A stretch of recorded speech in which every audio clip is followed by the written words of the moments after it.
မင်္ဂလာပါခင်ဗျာကျွန်တော်နာမည်လဲပဲဖြစ်ပါတယ်ကျွန်တော်တို့ဒီနေ့6လပိုင်းဟုတ်ပါဘူး4လပိုင်း6ရက်2026တနင်္လာညနေကြိုဆိုလိုက်ပါတယ်ကျွန်တော်အစောပွဲ9နာရီပွဲဒီနေ့ CD ပွဲမှာကျွန်တော် Udini Body ရွေးချယ်ပေးခဲ့ပြီးတော့ကိုဆိုင်ရင်နမ်းကြပါတယ်မမီလိုက်တဲ့တော်လည်းမမီလိုက်ဘူးပေါ့နော် sorry ပါခင်ဗျာမမီလိုက်တဲ့သူတွေအတွက်အဲ့တော့ဒီမှာကိုဖြိုးလေးကဒါမမီလိုက်ဘူးကိုလည်းပဲညားရတယ်နောက်လည်း free date လေးတင်ပေးပါဦးဆိုတော့ကျွန်တော်ဒီနေ့နောက်ထပ်တစ်ပွဲကျွန်တော်ညတနာရီခွင့်မှာကစားမဲ့ပွဲကိုကျွန်တော်ထပ်ပြီးတင်ပေးပါမယ်ခင်ဗျာဘယ်ပွဲလဲဆိုရင် Spain La Liga ပွဲတစ်ပွဲဖြစ်တဲ့ Girona နဲ့ Villarreal ပွဲကိုကျွန်တော်တင်ပေးမယ်Villarreal ကလက်ရှိမှာ level 35ပြားရှုံးတရေကို35ပြားရှုံးနဲ့ကိုပေါင်းစီ340နိုင်ဆိုတဲ့ဈေးကိုပေးထားတယ်ပထမကြောက်က Villarreal ကအိမ်ခွဲမှာ Girona ကို5-0နဲ့နိုင်ခဲ့တာ5-0နဲ့နိုင်တဲ့ပွဲမှာပေးထားခဲ့တဲ့ body ဈေးသည်1+10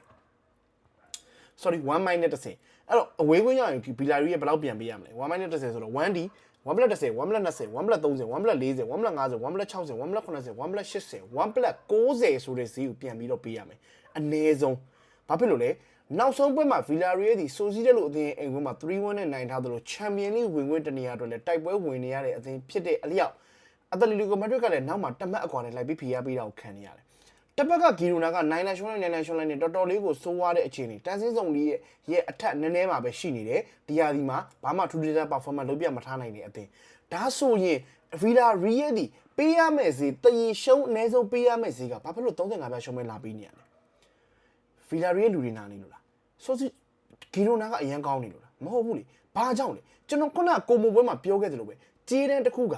သူပုံမှန်ပေးရမယ့်ဝင်ရိုးအောက်မှာရောက်နေတယ်ဆိုရင်ဒါမှမဟုတ်အဲ့ဒီဝင်ရိုးရဲ့အထက်မှာရှိနေမယ်ဆိုရင် reason ကောင်းကောင်းရှိရတယ်ခုနကိုမိုနေနဲ့ကြေးအရန်ပြင်းပြီးတော့ reason ကောင်းကောင်းမရှိတော့ပရီကြွားပဲကြေးရှုံးပါလေအခုအဲ့ဒါကကြေးအရန်ပြင်းတဲ့ပွဲဝင်ရိုးအပေါ်ကိုရောက်နေတဲ့စီဒီ Villarreal ပွဲဒီကြေးအရန်ပြော့ပြီးတော့ဝင်ရိုးအောက်ကိုရောက်နေတဲ့စီOkay Villarreal ကိုကျွန်တော်တို့မေးမယ်မင်းကဘာဖြစ်လို့ level 25ပြားပဲပေးနေတာလဲ level 50ရှုံးတော့ဘာလို့မပေးနိုင်တာလဲရှင်းရှင်းလေးဘူဂီရီဘာလို့ကျင်နေရလဲတာမန် average ထိုးသားတုံထိုးသားသည်ဘယ်လိုပဲစဉ်းစား Girona ပဲထိုးမှာဟုတ်ပါဘူး sorry Villarreal ပဲထိုးမှာအပေါ်သိမ်းဖြစ်နေတယ်ရလက်တွေကောင်းနေတယ်1 to 3ရသိမ်းဖြစ်နေတယ်ကျွန်တော်ကတော့ဒီဈေးနဲ့တော့မကြိုက်ဘူးဒီဈေးပေးတာဒီဘူဂီရီမှာအကြောင်းရှိနေမယ်